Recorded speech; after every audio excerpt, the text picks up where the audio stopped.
내가 이제는 정말 성령의 충만한 삶을 살아야 되겠구나 하는 결단을 하는 시간이 되었습니다. 여러분도 은혜가 되는 시간이 되기를 소망합니다. 아멘. 저희가 약속을 할 때, 우리가 서로 약속을 할 때 어떻게 하죠? 새끼손가락 걸고 엄지 도장 찍고 복사하고 도장 쾅쾅 이렇게 찍지요. 그렇게까지 해도 우리들의 약속은 너무나 지켜지기가 어려운 것 같습니다.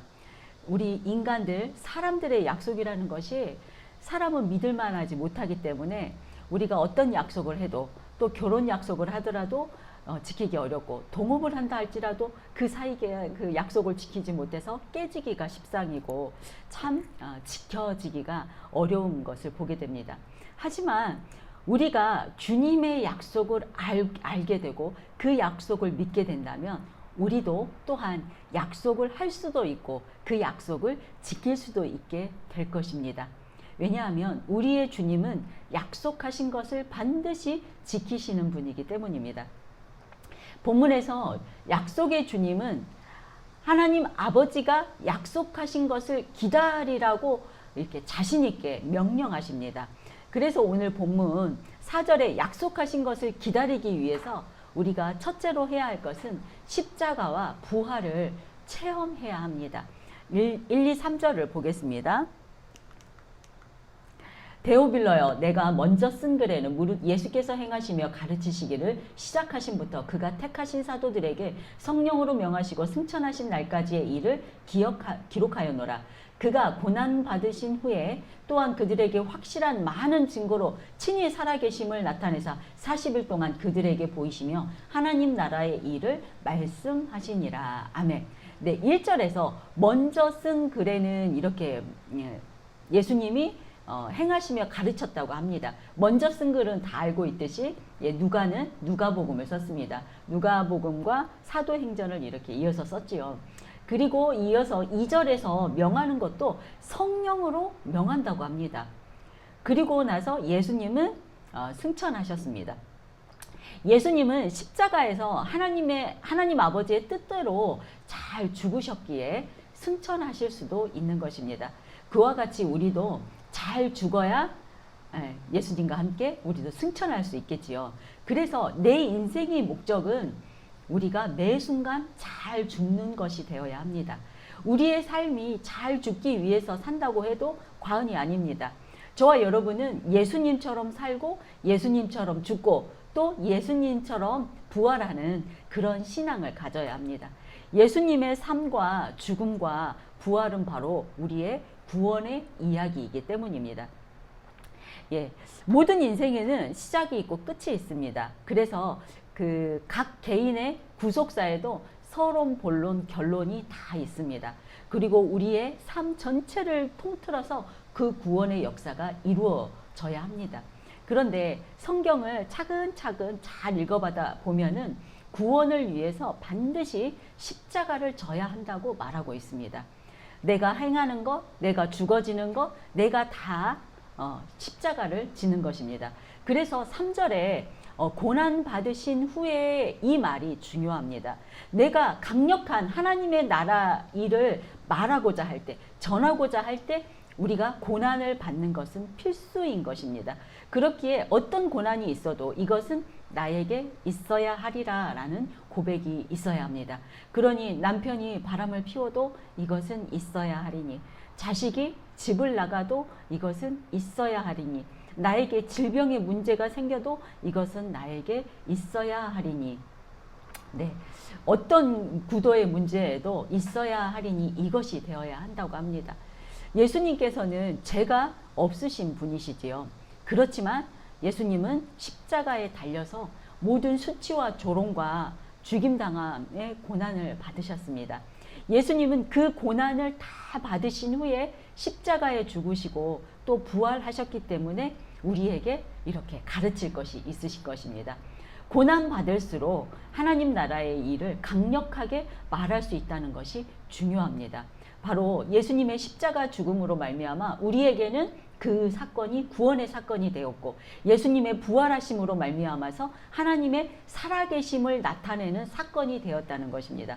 믿는 저와 여러분도 내가 정말 죽었었는데 거기에서 하나님의 은혜로 거기에서 내가 살아났다는 확실한 많은 증거가 있어야 한다는 것입니다. 그래야만 하나님 나라의 강력한 하나님 나라의 일을 우리가 말할 수 있다는 것입니다.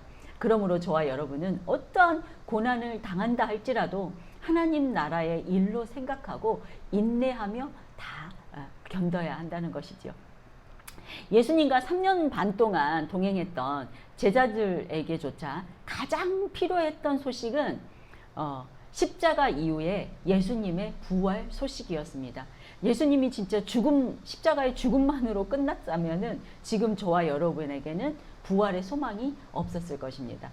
부활하신 예수님은 바로 승천하시지 않고 그 당시에 40일 동안 적어도 7차례 이상 제자들에게 나타나셨습니다.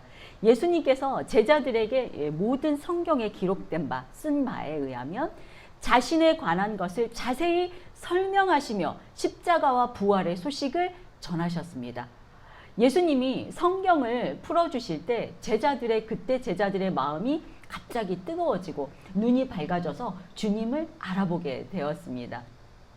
그거는 다 복음서에 나와 있었지요. 또 그들의 마음을 열어서 성경을 깨닫게 하는 은혜가 있었고 그들에게 맡기실 하나님 나라의 일에 대해서 말씀하셨습니다. 그러면 여기에서 예수님이 말씀하신 하나님 나라란 무엇일까요?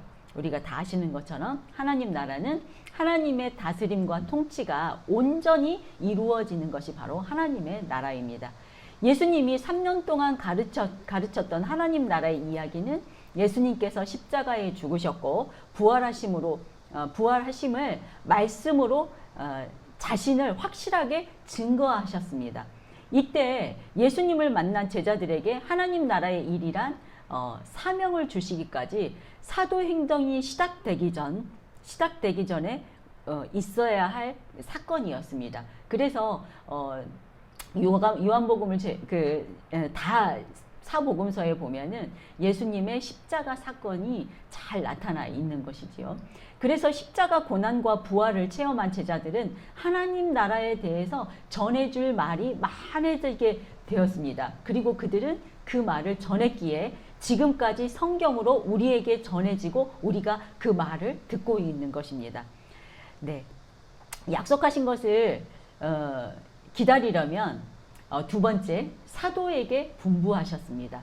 4절에 사도와 함께 모이사 그들에게 분부하여 이르되 아멘. 예수님이 안 계실 때에는 누가 하나님 나라의 일을 이 땅에서 알려줘야 할까요?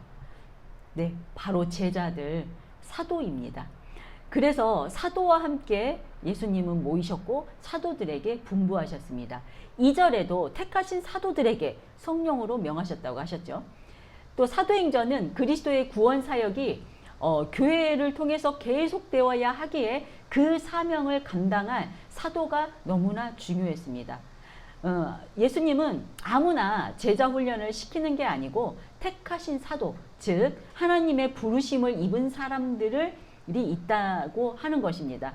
그렇기에 특별히 주님의 사역을 계승하기 위해서는 제자들이 성령을 받아서 증인으로서의 능력을 갖추는 일이 시급했습니다. 그래서 예수님은 사도들에게 명령하시고 분부하시고 또 계속해서 지금 가르치고 있는 것입니다. 예수님께서는 산상수훈을 보더라도 그 많은 사람들, 대중설교를 많이 하셨습니다. 수많은 사람들이 그리고 예수님을 따라다녔지요. 그러는데 왜 무엇 때문에 12제자를 택하여서 그들만 따로 훈련하셨겠습니까? 예, 바로 사도가 이렇게 필요했기 때문이죠. 오늘날에도 그 시대의 사도뿐만 아니라 오늘날에는 만인 사도 시대라고 합니다. 너희는 왕같은 제사장이요 다 부르심을 입은 사도라고 하지요. 하나님이 예수 그리스도를 통해서 우리 모두에게 은혜와 사도직을 주셨습니다. 저와 여러분 또한 택함받은 제자들입니다. 그래서 저와 여러분도 제자이기에 그러한 사명이 있습니다. 십자가와 부활을 거치고 구원을 받은 자라면은 누구라도 잘 훈련받고 사명을 감당해야 한다는 뜻입니다. 나는 사도가 아니야. 나는 아무것도 할 줄 몰라. 이런 변명은 할 수 없다는 뜻입니다. 부활의 주님을 믿었기에 우리는 무조건 순종해야 합니다. 나의 능력이 아니라 예수 그리스도를 믿는 믿음이 나를 순종하도록 밀어붙이는 것입니다. 주님이 택하신 사도는 바로 이런 믿음의 사도들입니다. 바로 저와 여러분 같은 제자들입니다. 부활하신 예수님은 그 사도와 함께 모이고 분부하고 명령하고 가르치고 있는 것입니다.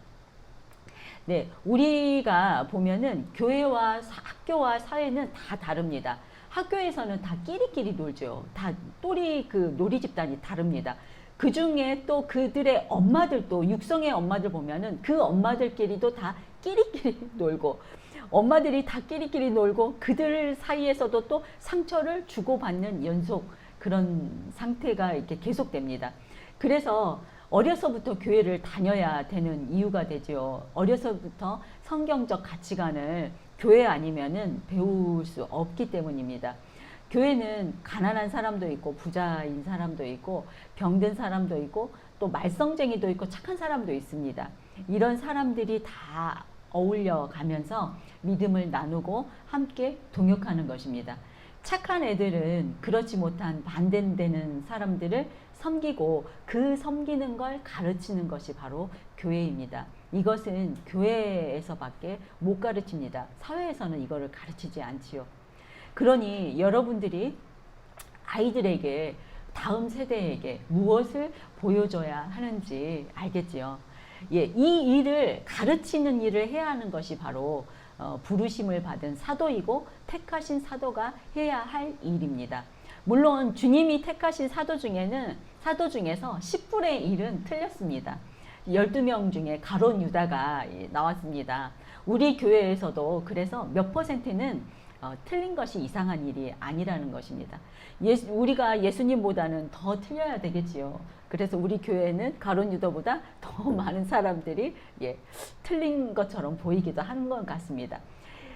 이렇게 생각해도 그런 사람들을 보면은 우리는 너무나 마음이 아프고 안타깝기 때문에 우리가 그들을 기도로 섬기고 있는 것이라 생각됩니다.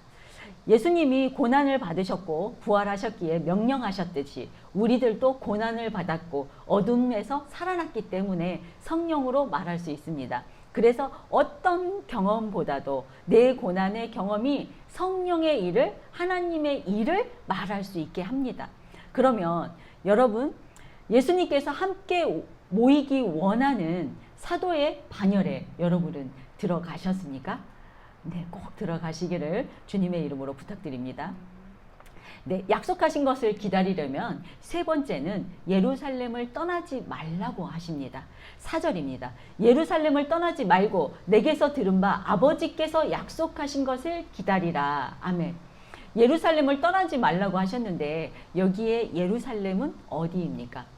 네, 아브라함이 이삭을 바쳤던 모리아 산이라고 합니다. 다윗이 인구조사를 했다가 하나님께 야단맞고 그 온 백성이 다 죽었지요. 그리고 온역으로 다 죽은 다음에 제사를 지냈던 오르난의 타작마당이 바로 지금 이 예루살렘입니다. 지금은 예수님의 십자가가 지신 골고다산이 되었습니다. 아들을 죽일 수밖에 없었던 모리아산이었고 온 백성을 죽일 수밖에 없었던 오르난의 타작마당이고 여기는 인간적인 관점에서는 내려놓음과 슬픔과 죽음의 장소입니다. 죽음과 고통의 장소가 성령이 임하면 전 세계를 구원할 수 있는 골고다산이 된다는 것입니다. 마찬가지로 제자들에게도 이 예수님이 돌아가신 곳은 좋은 이 예루살렘은 좋은 기억의 장소가 아니었습니다. 또 이 제자들은 거의 다 대부분 갈릴리 출신이었기 때문에 이 사도들이 예루살렘을 떠나지 않고 계속 거기에만 산다는 것은 조금 지킬 수도 좀 어려운 명령이었을 것입니다. 그리고 또 한 가지는 제자들이 예수님을 그곳에서 배반했고 또 도망친 기억을 가지고 있는 것이 바로 예루살렘이었기 때문에 그들에게는 죄책감이 있었죠. 그래서 그 죄책감을 가지고 그들이 무슨 사역을 할 수 있었겠습니까? 예, 그렇지만 그들은 그곳을 예수님의 명령에 따라 떠나지 않았습니다. 예, 우리가 생각하기에 아무리 대의 명분이 급하고 당장 내가 해야 할 일처럼 여겨지는 다른 어떤 큰 일이 있더라도 저와 여러분이 하나님 나라의 증인이 되기로 작정한 이상은 성령이 임하기 전에는 예루살렘을 떠나면 안 된다는 것입니다. 성령이 임하지 않으면 부활의 진정한 의미를 깨달을 수가 없기 때문입니다. 성령이 우리에게 임해야 나의 옛사람이 죽고 스스로 부활을 경험하게 됩니다. 그래서 우리도 예루살렘을 떠나지 말라는 예수님의 이 분부를 가슴속 깊이 새겨야 합니다. 여러분의 예루살렘은 어디입니까? 예, 떠나지 말고 있어야 할 곳, 나의 가장 힘든 곳이 어디입니까? 하나님께서는 내가 서 있는 그곳을 성전화 시키신다고 하셨습니다. 환경을 바꾸려고 하면 안 된다는 것입니다. 내가 있으므로 속물이 성물이 되고 내가 있으므로 그것이 성화가 되는 것입니다. 그러나 어떤 사람은 내가 있으므로 성물도 속물이 되는 사람이 있습니다. 내가 있으므로 집안에 문제가 일어나는 트러블 메이커도 있습니다. 잘 분별해서 들으셔야 합니다, 여러분. 계속해서 보겠습니다. 4절 후반부에 아버지께서 약속하신 것을 기다려라 합니다. 그러면 그 약속을 우리가 알아야 되겠지요. 아버지께서 들은 약속이 우리에게는 있어야 합니다. 그 약속은 무엇입니까? 그 약속은 바로 성경 말씀입니다. 성경 말씀이 바로 우리에게 주시는 약속입니다. 하나님 나라의 통치를 받으려면 이 약속의 명령을 잘 들어야 합니다. 하나님께서는 약속을 반드시 지키시는 분이기 때문에 우리는 그 명령을 들어야 하고, 그러므로 약속은 반드시 기다림이라는 인내가 수반됩니다. 아무리 힘들어도 인내하고 기다려야 한다는 것입니다. 힘든 사건이 올 때마다 우리는 그렇죠. 하나님 어디 계십니까? 이 일이 언제까지입니까? 어떻게 내가 기다려? 이러시지요. 그러나 우리의 기다림이 오래되면 오래 걸릴수록 그 약속이 이루어지는 기쁨은 더 클 것입니다. 예, 사도 바울의 기도는 2000년이 지났는데도 아직도 이루어지지 않고 있습니다. 사도 바울은 유대인들을 너무 사랑해서 유대인들이 다 개종하기를 바랬습니다. 그런데 아직까지도 그 유대인들이 안 돌아오고 있습니다. 사도 바울은 나의 생명, 내가 저주받아 끊어질지라도 이 형제 고륙의 구원을 원한다고 기도를 했었는데 지금도 유대인들이 아직 안 돌아오고 있습니다. 그러니까 여러분 너무나 이렇게 하나님의 하나님이 기도를 빨리 안 들어주신다고 이렇게 그런 거 너무 안타까워하지 말고 그러십시오. 예, 그리고 또 적은 수가 모였다고 속상해하지도 마십시오. 예루살렘을 떠나지 않고 분부한 바 약속을 기다리라고 하신 말씀을 듣는 대상은 지극히 소수였습니다. 그렇게 많은 예수님은 한꺼번에 500명 앞에서도 나타나시고 몇천 명 앞에서도 설교를 하시고 그랬지만 결국 성령을 받은 사람은 120명 뿐이었습니다. 예루살렘을 떠나지 말고 이거 기다리라는 그 약속을 들은 사람은 120명 뿐이었습니다. 부활하신 주님은 진실한 성도에게만 보이기 때문에 수많은 사람이 예수님의 설교를 들었지만 정말 기다리라는 약속의 말씀에 반응한 사람은 지극히 그에 비해서 소수라는 말입니다. 그렇다면 여러분이 떠나지 말고 있어야 할 나의 예루살렘과 그곳에서 약속하신 것을 기다리며 해야 할 일은 무엇일까요? 네, 약속하신 것을 기다리기 위해서 네 번째, 성령 세례를 받으라고 합니다. 5절입니다. 요한은 물로 세례를 베풀었으나 너희는 몇 날이 못되어 성령으로 세례를 받으리라 하셨느니라. 예수님은 예루살렘을 떠나지 말아야 할 더 적극적이고 구체적인 이유를 말씀해 주시는데 제자들이 몇 날이 못되어 성령의 불세례를 받게 될 것이기 때문이라고 하셨습니다. 예수님께서는 세례 요한의 물 세례와는 완전히 구별된 성령 세례라는 게 있다고 하십니다. 그리고 곧 받을 것임을 약속하십니다. 성령 세례가 우리가 전혀 알지 못하는 그런 다른 세상의 어떤 것입니다. 우리의 출생은 단 이례적입니다. 성령 세례도 이례적이라고 합니다. 그렇지만 성령 충만은 반복적이고 또 이렇게 왔다 갔다 할 수 있고 지속적인 경험이라고 합니다. 그래서 예수님께서는 제자들에게 성령 충만을 받기 위해서 예루살렘을 떠나지 말고 기다리라고 합니다. 그러니까 생명 세례를 받기 위해서는 그 힘든 예루살렘을 떠나지 말아야 한다는 것이지요. 물 세례는 뭐냐면 회개를 상징하고 성령 세례를 준비하는 단계라고 합니다. 우리 다 세례 받았지요. 우리는 성령을 받을 다 준비가 되어 있다는 뜻입니다. 그러니까 성령 세례는 죄악된 본성에서 벗어나 하나님의 성품을 담는 새로운 사람으로 거듭나는 것입니다. 중생하는 것입니다. 예수님은 니고데모에게 너희가 중생하여야 구원을 얻을 것이다 했습니다. 아직은 조금 많은 학자들이 헷갈리지만 어떤 사람은 성령 세례가 중생이라고 하는 사람도 있고 또 성령 세례는 중생이 아니다 하는 사람들도 있고 그거는 아직 잘 모르겠습니다. 하지만 예수님은 이 말씀, 오늘 본문 말씀에서 너희가 성령 세례를 받아야 권능을 입고 너희의 능력이 나간다고 분명히 말씀하셨습니다. 예수님의 명령이기 때문에 어찌됐든 우리는 성령 세례를 받아야 합니다. 네, 그래서 우리가 세례를 받고 나서 어떤 신앙의 시간과 연륜이 필요한 것 같습니다. 물 세례에서 성령 세례까지 이루어지는 그 과정에서 우리에게는 나의 자기 부정이 있어야 하고 또 나의 십자가를 지고 가는 과정이 필요합니다. 그래서 성령 세례를 받지 않으면 우리가 믿음의 여정은 시작되지 않았다고 할 수 있습니다. 아무리 성경을 많이 보는 사람도 저 사람이 성령 세례를 받았나 안 받았나 우리는 알 수 있다고 하는데요. 성령 세례를 안 받은 사람은 이유와 핑계가 너무나 많다는 것입니다. 예수님의 일보다는 나의 일이 더 먼저고 이것 때문에 안 되고 저것 때문에 안 되고 핑계가 너무 많지요. 이유도 너무 많습니다. 뭔가 교회는 매주 왔다 갔다 하긴 하는데 맨날 자기 삶에서는 말씀 정욕이 하나도 안 되는 것입니다. 한마디를 말하면은 10마디로 답하는 것이 그런 사람들은 내가 땅끝까지 내려가는 이런 그 애통의 어떤 체험이 없고 십자가에 어떤 목 박혀본 그런 적이 없기 때문에 자신의 십자가를 져본 적이 없기 때문에 그런 것입니다. 그러니 저와 여러분은 다 성령 세례를 받아야 하겠습니다.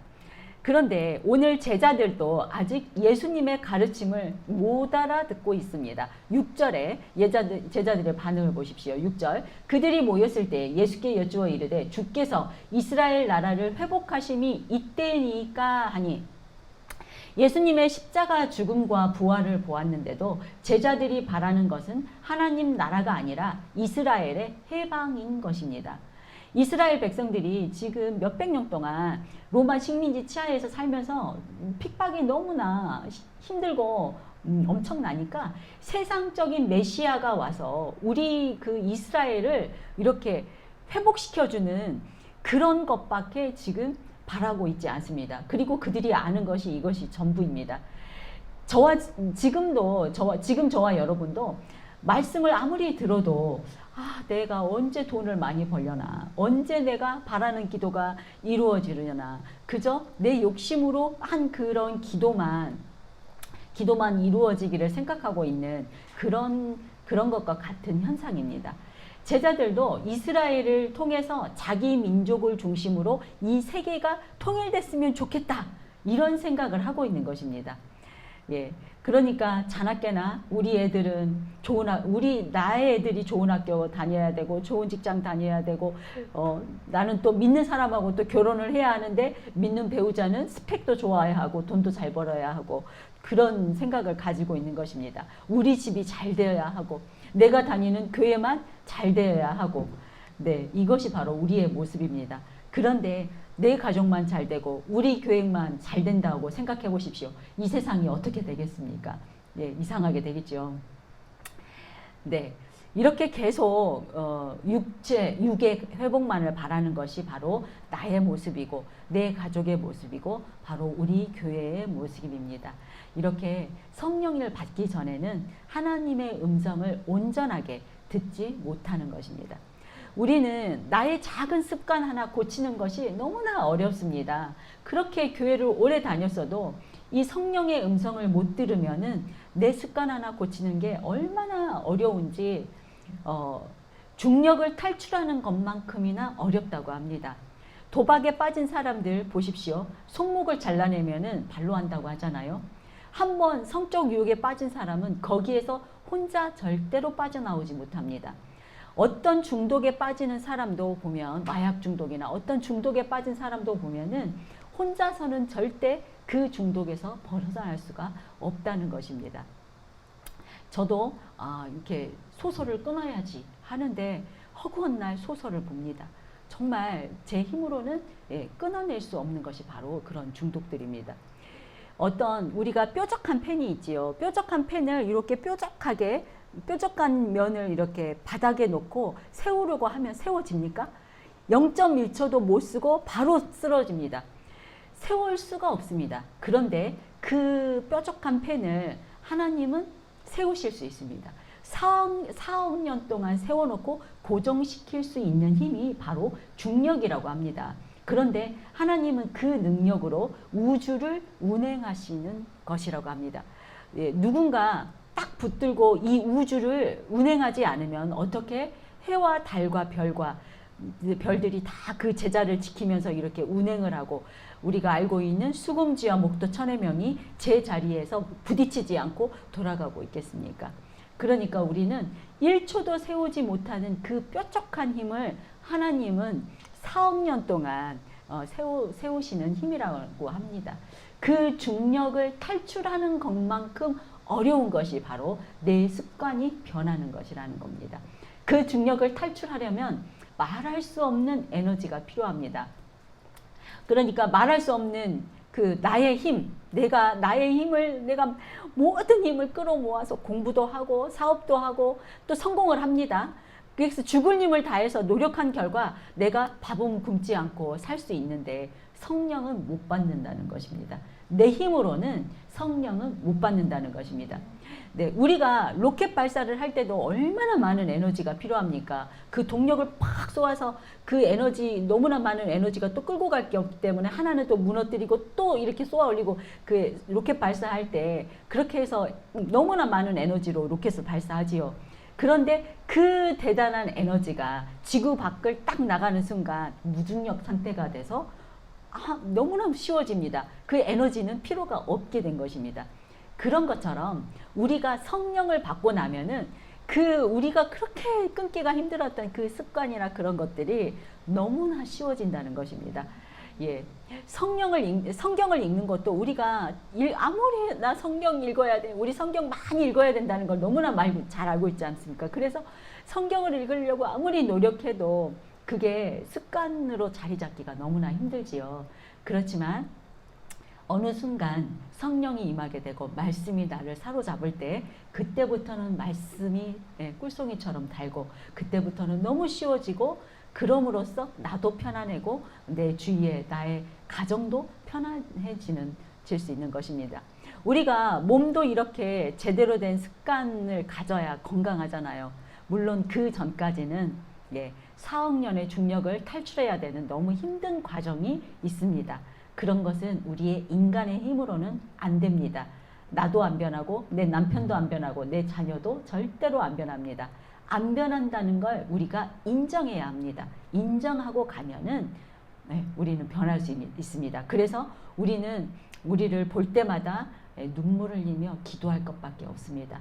또 우리가 은혜 받았다고 돌이킨 것 같은데 한 2, 3일 지나면 또 다음날 또 딴소리를 하는 사람들이 한둘이 아니지요. 그래서 우리는 끊임없이 하나님 앞으로 가야 합니다. 성령 충만하도록 계속 가야 합니다. 그래서 우리가 성령 주님의 성령이여 나에게 임하시옵소서 하고 기도할 수밖에 없는 것입니다.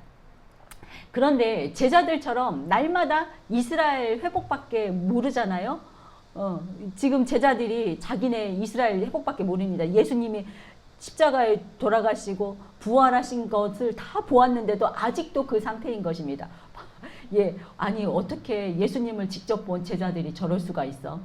이딴 사람들이 어떻게 제자까지 됐다고, 예, 이런 사람들을 우리가 존경해야 돼? 그럴 수 있습니다. 그렇지만 우리가 그 부분에서 바로 위로를 받아야 할 부분입니다. 우리에게도 아직 희망이, 소망이 있다는 뜻이지요. 예, 어쨌든 중요한 것은 우리가 제자가 되는 것이 가장 중요합니다. 속을 썩이고 어쩌고 저쩌고 해도, 무슨 얘기를 해도 자신의 부끄러움을 다 드러내놓고 공동체에 붙어 있고 교회에 나오는 사람들은 그래도 괜찮은 사람들입니다. 아직 기회가 있습니다. 물론 유다처럼, 가룟 유다처럼 한 사람 한 명 배반을 하지만 우리는 병이 다 낫더라도 언젠가는 결국은 죽을 인생들입니다. 그래서 회복이 무엇입니까? 병에서 낫는 것이 회복입니까? 회복은 성령으로 거듭나는 것이 바로 회복입니다. 네, 그리고 이 회복이 바로 진정한 회개입니다. 진정한 회복입니다. 네, 7절 보겠습니다. 이르시되 때와 시기는 아버지께서 자기의 권한에 두셨으니 너희는 알 바 아니요. 때와 시기는 원어로 크로노스와 카이로스의 시간을 나타내지요. 예, 카이로스의 주인은 하나님이십니다. 시간의 주인은 하나님입니다. 여기에서 시간은 또 예수님이 재림하실 때까지의 시간을 말하고 있습니다. 주님께서는 그 때와 시기는 제자들 니네들이 알 바가 아니라고 단호하게 말씀하십니다. 이스라엘을 회복하심이 이때니까 지금 이 제자들이 물어보는 것이죠. 너희가 알 바 아니야. 주님이 언제 오실지, 언제 하나님 나라가 완성될지, 그 기간이 얼마나 남았는지 그건 너희들이 관심을 갖지 않아도 돼. 이것이 바로 예수님의 가르침입니다. 하나님께서는 지금 우리에게 그 환경을 허락하여 주시고 우리에게 기다리라고 했으니까 너희는 가만히 기다리기만 하면 된다. 알 바 아닌 그 회복의 때를 알려고 하는 것이 바로 죄고 또 악이다, 이 말입니다. 예를 들어서 제가 80에 죽는다 하면은 지금부터 한 25년은 기다려야 합니다. 그런데 몇 날 며칠 2040년 8월 15일에 너 죽을 거야 하고 저한테 죽는 날을 미리 알려주면은 그때부터는 제가 무슨 일을 할 수 있겠습니까? 제 죽을 날짜를 받아놓고 있으니까 그때부터는 너무 불안하고 두렵고 떨리고, 제가 무슨 일을 담대하게 할 수 있는 사람은 아마 세상에 몇 명 없을 것 같습니다. 그래서 우리가 그 때와 시기를 모르는 것이 바로 축복입니다. 하나님의 축복인 것입니다. 그러니까 때와 시기를 하는 단체가 있지요. 이런 단체는 다 이단입니다. 그런 데는 절대 가시면 안 되는 거죠. 내가 내년에 죽는다고 해도 모르고 가는 것이 바로 축복입니다. 아버지의 권한이지요. 그래서 때에 대해서 알려고 하지 말고 그냥 순종하라, 이 말입니다. 내일 당장 주님이 오신다고 해도 우리는 오늘 하루 한 그루의 사과나무를 심고 청소도 하고 밥도 먹고 또 말씀도 읽고 기도도 하고 예배드리고 직장도 나가고 그래야 한다는 것입니다. 예, 약속을 기다리기 위해서 이한 일 5번째는 증인이 되라고 하십니다. 마지막 8절입니다. 오직 성령이 너희에게 임하시면 너희가 권능을 받고 예루살렘과 온 유대와 사마리아와 땅끝까지 이르러 내 증인이 되리라 하시니라. 아멘. 예, 때와 시기보다 더 중요한 것 오직 하나, 성령이 임하는 것이 중요하다고 하십니다. 성령이 임하는 것은 내 생각에는 내 생각에서 하나님의 생각으로 바뀌는 것을 말합니다. 주님의 십자가 사건이 또 주님의 부활 사건이 나의 사건이 되게 하는 것입니다. 그래서 성령이 임하면 권능을 받게 되는 것입니다. 진정한 권능은 어떤 은사나 방언이 아니라 용서할 수 있는 능력, 또 사랑할 수 있는 능력이 생기는 것을 말합니다. 능력이 생기니까 부활의 증인이 됩니다. 증인은 순교자 마르투스와 어원이 같다고 합니다. 이 어원의 뜻은 수면으로 돌멩이를 하나 딱 던졌을 때 그 파장이 계속해서 퍼져나가는 것을 말한다고 합니다. 그러니까 십자가를 지고 자기 부인을 하면서 내 환경에 순종하고 항공하고 또 하나님의 약속을 기다리고 있으면은 그 능력이, 순종의 능력이 계속 이렇게 수면의 파장처럼 계속 퍼져나가서 증인 역할을 하게 된다는 것입니다. 내가 증인이 돼서 누구 앞에 서서 막 이렇게 증거하고 그런 것보다는 그냥 내 삶을 통해서 나도 모르게 증인이 되는 삶을 살아가게 된다는 것입니다. 그래서 증인이 되려면은 내 환경에 부끄러움이 없어야 합니다. 법정에서 증인하고 변호사하고 우리가 비교해 볼 때 변호사는 굉장히 학벌이 높고 대단한 그 로스쿨을 나왔죠. 대단한 언변도 가졌습니다. 그렇지만 법정에서 결정적인 영향력을 가진 사람은 변호사가 아니라 바로 증인입니다. 증인이 만약 3살짜리여도 어떤 적이어도 그냥 그 어떤 물음에 고개만 까딱해도 그 증인의 영향은 크다는 것입니다. 그러니까 그 자리에 있었다는 것만으로도 영향을 미친다는 것입니다. 하나님께서 나에게 증인될 환경을 주셨는데 내 마음대로 환경을 짜집기 하냐? 그것은 안 된다는 것입니다. 그러면 증인으로서의 효과는 없어지는 것입니다. 우리들이 교회에 있는 모습 그대로 나누어야 하나님께서 증인으로 써주시는 것이지 자신을 과장하고 포장하면은 그 거의 모든 인생에는 바람피고 가출하고 뭐 망하고 뭐 이런 사건 다 이야기가 나옵니다. 우리의 주위의 모든 인생들이 그렇습니다. 그거 없는 집이 어디 있겠습니까? 그러니까 내가 보고 들은 것만 우리는 증거해야 합니다. 이야기해야 합니다. 그러나 그것은 정말 성령 받고 권능을 받아야 되는 일입니다. 내 죄가 내 스스로 보이기 시작해야 내 환경이 부끄럽지 않게 되고 이것이 권능을 받아서 가장 먼저 가서 증인되어야 할 곳이 바로 내 가장 힘든 곳이 되는 것입니다. 오늘 성경에서 예루살렘이 나왔지요. 내 가정, 그 다음에 온 유대교회, 그 다음에 사마리아 원수, 그리고 땅끝까지 전파하라고 온 그 예루살렘과 온 유대와 사마리아 땅끝까지 이르러 내 증인이 되라고 이렇게 말씀하셨지요. 문자적으로 꼭 그렇다고 해서 가정의 복음화가 되어야 된다는 것은 아니지만 어떤 사람은 땅끝이 가정일 수도 있습니다. 그 이어령 교수의 딸 이민아 목사 너무나 유명하지요. 그 사람의 그 인생의 고난은 따로 얘기하지 않아도 잘 알 것입니다. 그 이민아 목사는 하나님께서 처음에는 버려진 아프리카 땅끝 아이들을 도우라고 해서 그것으로 가라는 줄 알고 그곳에 가서 열심히 봉사하고 그들을 선교를 했습니다. 그 다음에는 이제 교회로 와서 교회에서 상처 주는 많은 사람들과 또 사역을 하면서 자기를 이해해 주지 않는 사람을 사랑으로 이제 덮을 수 있게 되자 이제는 하나님께서 마지막으로 가족에게 보냈다고 합니다. 그런데 이 이민아 목사에게는 가족이 가장 힘들었다고 합니다.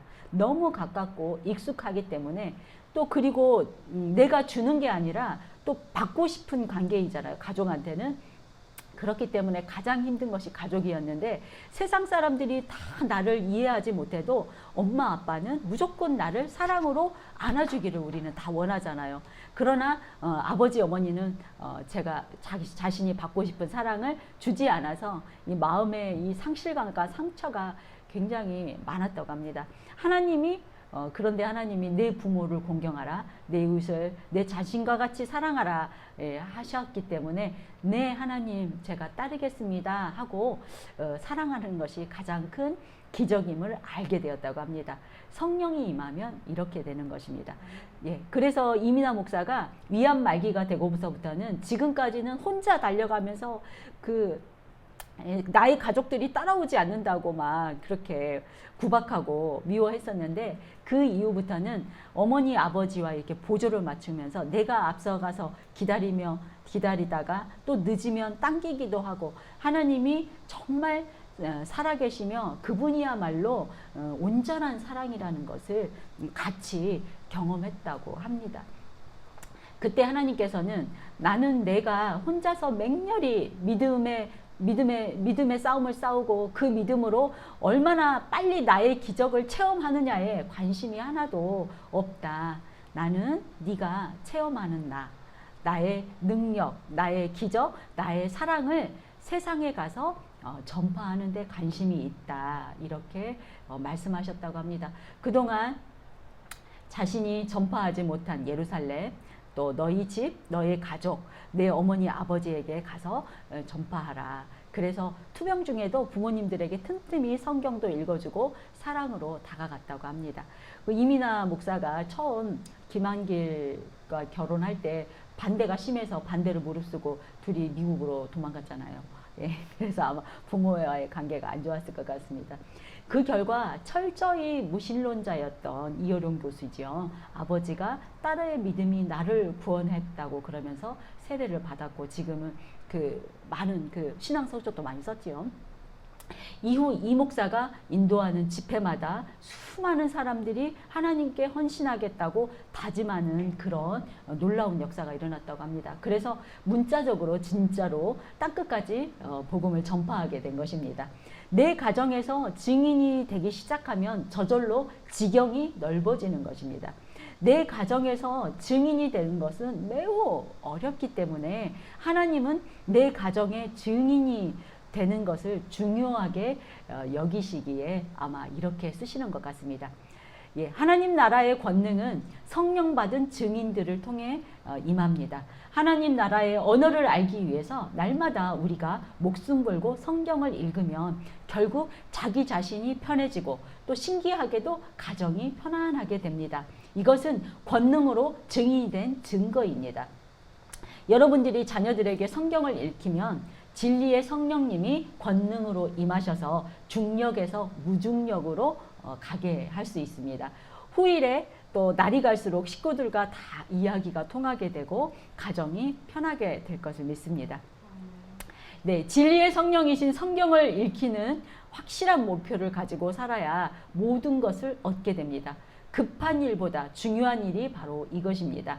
예수님은 성령을 받고 증인되라고 하십니다. 여러분은 하나님의 증인이 되었습니까?